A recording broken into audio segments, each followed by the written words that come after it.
Good morning guys. जय श्री कृष्णा। तो अभी सुबह सुबह के ब्लॉग में आपका स्वागत है।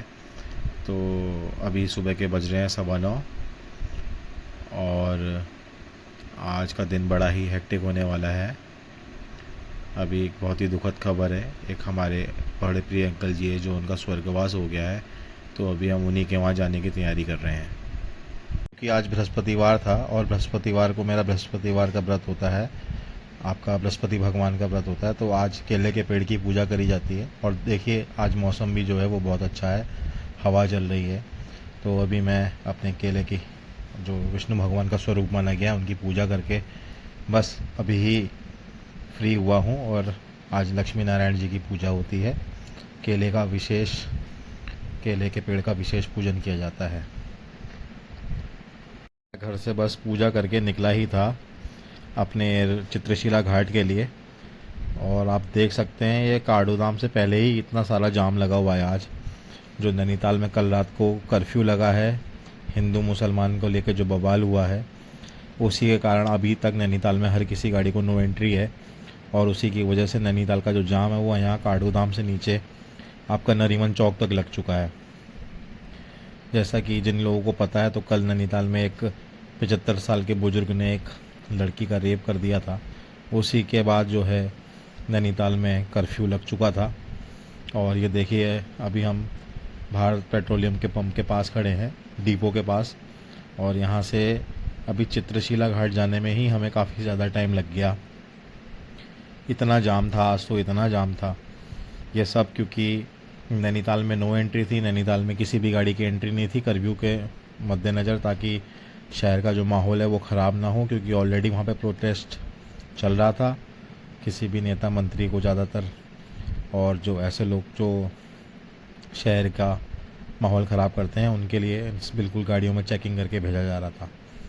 और देखिए अभी हम bus station Kathgodam railway station के पास ही पहुँचे हैं और ये अत्यधिक जाम है। और ये देखिए जो अभी नई रोड पे चौड़ी सड़क बनी है उसकी पेंटिंग्स हैं और इतनी चौड़ी सड़क है। ये अभी हम जो है नरीमन चौराहे पे पहुंच चुके हैं, जहाँ पे पहले यहाँ पर बहुत बड़ा पेड़ हुआ करता था जो इस जगह की पहचान थी। अब उसके बदले आप मेरे राइट साइड पे आपने देखा होगा ये छोलिया के नेत्र वाली अब मूर्तियों का आकार दिया गया है। और इससे शहर का सौंदर्यीकरण तो हुआ है, रोडें भी चौड़ी हुई हैं, पर हकीकत में जो चीज़ हमें ऑक्सीजन देती है, जो हमारे लिए सबसे ज़्यादा महत्वपूर्ण है, वो जो पेड़ यहाँ पे कम से कम 100 साल पुराना था, वो अब इस चौराहे की शान नहीं रहा। उसे यहाँ से हटा दिया गया है।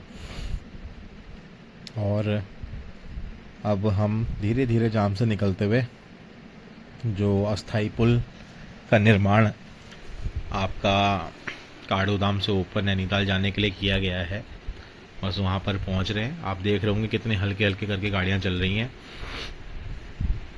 और मुझे जिनकी मैंने आपको बताया था, एक हमारे बहुत प्यारे अंकल हैं जिनका आज स्वर्गवास हो गया है। हम बस उन्हीं के अंतिम दर्शन के लिए चित्रशिला घाट जा रहे थे, जहाँ हमारे हिंदुओं का गौला नदी पे बना हुआ शमशान है, जहाँ पर डेड बॉडीज़ का विसर्जन और उनको अग्नि दी जाती है। तो ये हम बस पुल क्रॉस ही कर रहे हैं। तो इतना ट्रैफिक था कि हमें हल्द्वानी से चित्रशिला घाट पहुंचने में ही इतना ज़्यादा टाइम लग गया। और कहीं ऐसा ना हो कि हम वहाँ पहुँचे, हमें लेट हो जाए और हमसे पहले ही उनको अग्नि दे दी जाए और हम उनके अंतिम दर्शन भी ना कर पाएँ।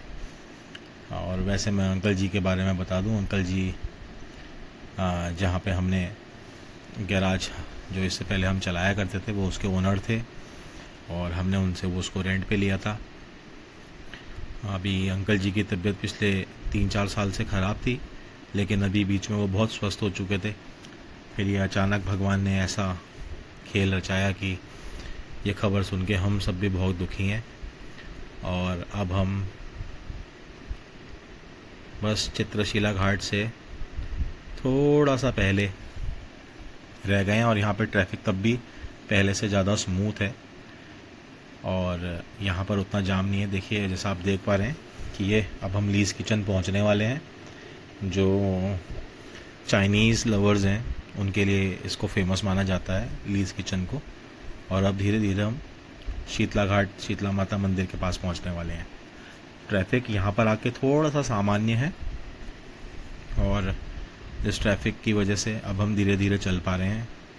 हमें पीछे खड़े खड़े ऐसे ही रेंगते रेंगते हल्के हल्के 1 से 1.5 घंटा हो गया था। और ये मेरे लेफ़्ट साइड पे जो ये सीढ़ियाँ जा रही हैं ऊपर को, ये शीतला माता का मंदिर है। और अब हम बस चित्रशिला घाट पहुंचने ही वाले हैं जैसा कि आप वीडियो में देख रहे हैं। और ये अब हम बस शिव जी के द्वार चित्रशिला घाट की तरफ को आ गए हैं। आपके राइट में अब जो हम एंट्री ले रहे हैं काठगोदाम मेन हाईवे से नैनीताल से नीचे को, ये अब हम चित्रशिला तीर्थ पहुंच गए हैं। और जितने भी हिंदू लोग हैं हल्द्वानी में, पहाड़ के जो आसपास के लोग हैं, वो सभी अपनी डेड बॉडीज़ को लेकर चित्रशिला घाट पे आते हैं और यहीं पे उन्हें मुखाग्नि दी जाती है और यहीं पे उनका अस्थि विसर्जन होता है गौला नदी के किनारे। और अब ये चित्रशिला घाट भी पहले से काफ़ी अच्छा और आधुनिक हो गया है। अब यहाँ पे विद्युत शवगृह भी बनाया गया है जैसे ये आप देख पा रहे हैं। और ये इसके सामने अपोजिट ही ये पार्किंग बनाई गई है, बहुत अच्छा। पहले तो पार्किंग करने में यहाँ दिक्कत होती थी, लेकिन अब इसको पूरा डेवलप कर चुका है और यहाँ पे सामने विद्युत शवगृह भी है। और हम नीचे को आ रहे हैं जहाँ से जलौनी मिलती है। ये जलौनी का एरिया है, यहाँ से आपको लकड़ी ख़रीदनी होती है और लकड़ी ख़रीद के यहाँ से नीचे फेंकी जाती है। ये जो घाट को नीचे जाने का रास्ता है, अभी हम उस रास्ते पे चल रहे हैं। और ये सामने जो आप देख पा रहे हैं ये शिव जी का मंदिर है और शनि भगवान का मंदिर है। और अभी हम घाट की तरफ को आप जैसे देख पा रहे होंगे नीचे सीढ़ियों से जाने लगे हैं। और आप देख रहे होंगे गौला नदी और कुछ लोगों का अंतिम संस्कार हो रहा है। और अब हम ये गौला नदी पे पहुंच चुके हैं, आप देख रहे होंगे। और ये जो सामने बड़ा सा पत्थर आप देख रहे हैं, ये जिया रानी माता को रिप्रेजेंट करता है। यहीं पर ही जिया रानी की पूजा होती है। ये हल्द्वानी की गौला नदी है और ये चित्रशिला घाट है। ये ही ज़िंदगी की सच्चाई है कि कब कैसे और क्यों हमें आना तो इसी जगह पे ही है। सबकी सच्चाई यही है, हकीकत यही है। इस यहाँ पर आके जीवन बहुत छोटा सा लगता है, इतना छोटा लगता है कि न जाने पता नहीं कितने साल हमने काट लिए, लेकिन यहाँ आने के बाद एकदम सब कुछ ख़त्म हो जाता है। ये ऊपर वैली ब्रिज है और ये जिया रानी माता का वो सिंबल है। ये पत्थर यहाँ पे हमेशा पूजा होती है। ये ऊपर आपका बेली ब्रिज है जो गौला नदी के ऊपर यहीं पे बना हुआ है। और अब हम जब सीढ़ियों से ऊपर आते हैं दूसरी तरफ से, जब हम एग्ज़िट करते हैं तो एक ये पुराना शिवालय है यहाँ पर घाट पे ही। उसके ऊपर जब हम पीछे से एग्ज़िट करते हैं तो ये शिवालय वहाँ पे पड़ता है। अभी इस समय तो बंद होता है, सुबह सुबह यहाँ पे पूजा होती है और इसे भी हम तीर्थ के रूप में मानते हैं। और ये जो आप काले रंग का मंदिर देख पा रहे हैं, ये शनिदेव का महान मंदिर है। यहाँ पे स्थापना बहुत पहले से ही शनिदेव के मंदिर की हुई है। और क्योंकि अब हम वहाँ से शाम को घर आ गए और शाम को मौसम इतना सुहाना हो गया है कि देखिए कितनी अच्छी हवाएं चल रही हैं और हल्की हल्की बारिश की बूंदें भी हो रही हैं। और अब मन घर के अंदर जो है वो गर्मी जैसी लग रही है और घर के बाहर का माहौल जो है वो बहुत सुहावना हो गया है। बहुत अच्छा मौसम बाहर को हो गया है, बशर्ते आंधी तूफ़ान आने का अलर्ट तो आया है 3-4 बार, लेकिन अभी तक आंधी तूफ़ान का कोई नामो निशान नहीं है। हल्की हल्की बूंदाबांदी हो रही है। और हमारे इस पेड़ में आप देखिए कितने सारे बेल लगे हुए हैं।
तो दोस्तों अब ये रात के इस समय बज रहे हैं 9:45 के आसपास और अब मैं घर पहुंच चुका हूं और आज का दिन लगभग अब ख़त्म होने को आया है।